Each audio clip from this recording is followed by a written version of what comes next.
With creative pitches for CM Punk revealed and more, this is Wrestling Hub. My name is John and you're watching the Wrestling Report. Before we get into the rest of the video, make sure you subscribe to Wrestling Hub and turn on all notifications to stay up to date with everything in the world of pro wrestling. Also, don't forget to follow us on Instagram at Wrestling Hub Official and follow us on Twitter at Wrestling_Hub.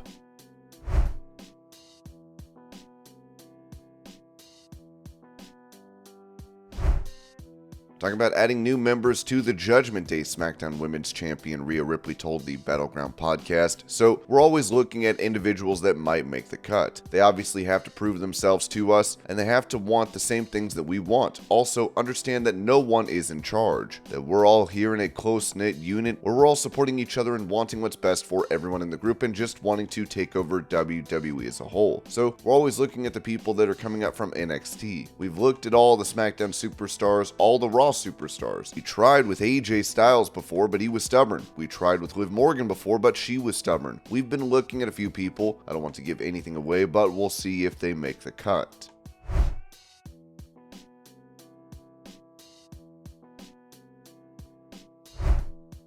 During that same interview, Rhea Ripley talked about plans that ended up being nixed for WrestleMania 39. I have Chris Motionless singing my song right now, so I would absolutely love the Motionless in White to perform me out to the ring. We were trying to do it for WrestleMania 39, but unfortunately, they had a tour in Germany, I believe, which was already scheduled from the COVID era. So they had to do that. They couldn't pull out again. But I'm hoping that maybe SummerSlam or some sort of premium live event, they'll be there to perform me out to the ring because I would love to be on the stage with my musically talented twin Chris Motionless and the rest of Motionless in White.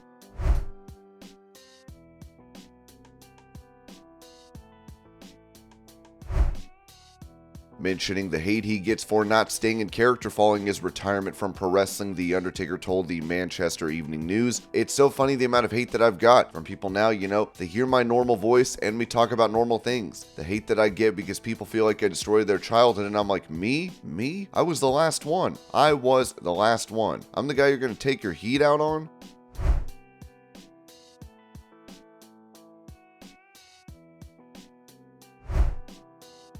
Reviewing Jade Cargill's loss of the TBS title to Chris Statlander and the end of her undefeated streak, Jim Cornette said this on his drive-thru podcast. "I wouldn't have done it on pay-per-view. I would have done it on television where everybody would see it. They sell 150,000 pay-per-views if they're lucky. They get 850,000 people watching the show on Wednesday night. Why wouldn't you do that on TV? Because it wasn't advertised, so it's not false advertisement. Have Jade beat anybody, and then same thing, here comes Statlander. The whole world gets to see it instead of these poor, beleaguered pay-per-view fans."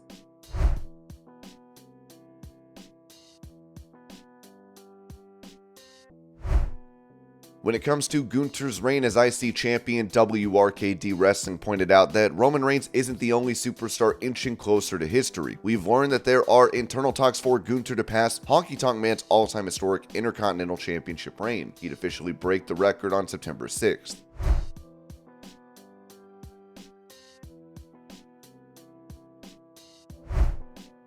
Recalling his interaction with Brock Lesnar at the Royal Rumble, Gunther said this on My Love Letter to Wrestling. "That moment with Brock was all I needed. I don't think we needed to have lots of action going on with him. Get into a little scuffle and stuff, just the moment in the crowd reaction for that, it was all I needed. Just see how people, on the internet you read stuff and people get easily excited, but often the hype from online doesn't translate to the venue. When that happened, I was like, compared to the US, especially in England, people understand competition. They tend to look at the match and take it as a competition and then emotionally react to it rather than expecting the fireworks right away. I hope. The thing is, who knows? We had great success at Clash at the Castle, and now coming back with Money in the Bank, I'm hoping this is something that becomes a tradition, where they venture out to Europe for the big events. The response is great, and we get the chance more often."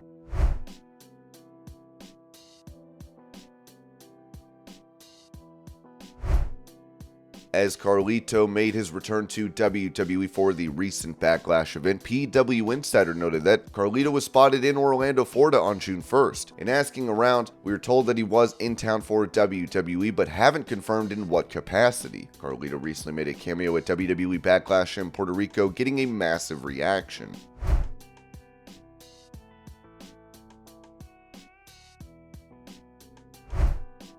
Confirming that he had surgery, Braun Strowman took to social media yesterday to write, "Road to recovery starts now. Level 1 fusion on my C4, C5 vertebrae was in the great hands of Dr. Cordover at Andrews Sports Medicine. Was a great experience considering. Thank you to WWE for always taking the utmost care of us. This was very scary to find out about having to have done, and they were there every step of the way, reassuring that I was going to have the best care possible. This will take a little bit of time to heal from, but I assure you, in the words of the Terminator, I'll be back. Thank you all in advance for the well wishes. Much love."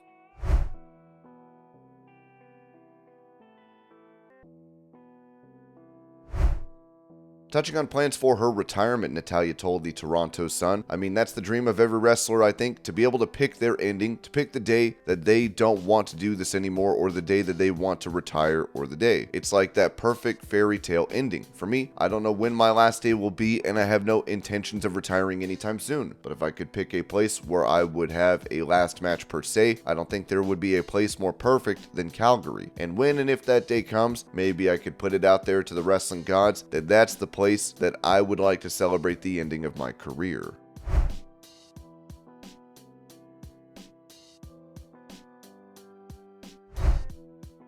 When it comes to a lawsuit filed against WWE accusing the company of racism, Ringside News wrote that Brittany Abrams, who is a former writer for WWE, took aim at the company in a scathing manner with a damning lawsuit. She filed a lawsuit following her termination for taking home a WrestleMania chair without permission. That lawsuit is not a good look for WWE, and there's a lot to unpack. While the initial reason for her firing was reportedly related to taking a WrestleMania event chair without permission, the lawsuit goes beyond that, encompassing various other allegations. Abrams' legal action against WWE dove into more than just the circumstances surrounding her termination. The lawsuit raises additional concerns and grievances that she has against the company. Several racist pitches received quite a spotlight. WWE was accused of racist creative pitches in that lawsuit. In fact, the company was called out for many racist practices and creative angles. Brittany Abrams might have filed this huge lawsuit, and a lot of information came out about the company's creative department. That being said, there hasn't been much momentum in that case. There's a new development in the ongoing lawsuit filed by Brittany Abrams against the company, Vince McMahon, and former WWE executive Stephanie McMahon. Abrams alleges that WWE discriminated against her and retaliated when she spoke out against racist scripts. According to the latest update from PW Insider, court records from the United States District Court for the Eastern District of New York indicate that WWE must respond to the case by June 26th.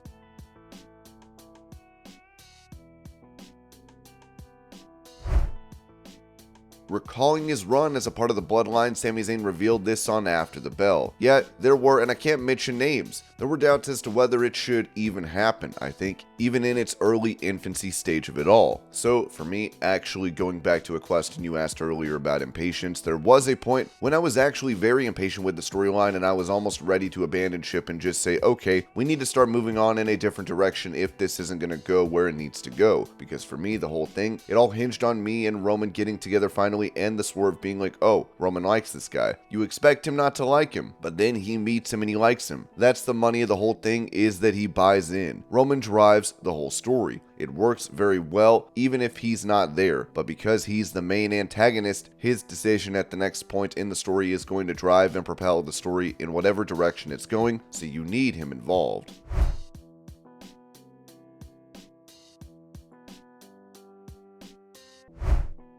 Staying on the topic of the Bloodline, it appears their segment last night did incredible numbers online, with WrestleOps writing that the closing segment from last night on SmackDown surrounding the Bloodline story and so on in well under 12 hours has pulled in an estimated over 18.1 million views and rising across all official WWE socials. Incredible seeing interest clearly still running hot multiple years later.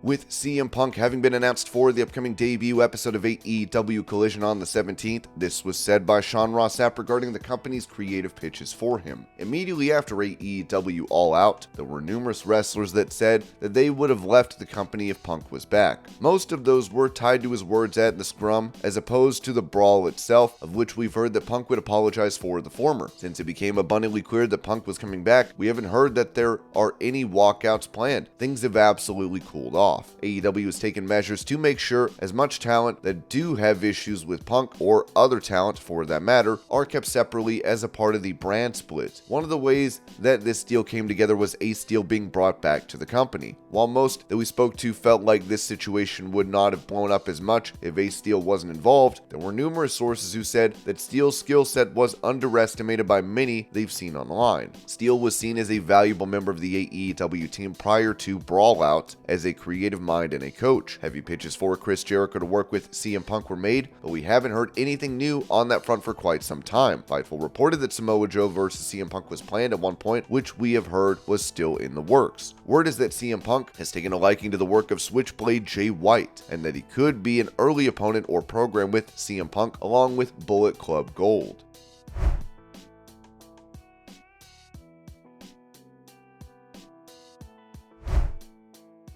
Speaking of potential plans, this was said about Bray Wyatt possibly returning to WWE as The Fiend, as Jason Baker, who created the mask for the star, said that might be a little difficult considering that all of the mask molds were destroyed last year.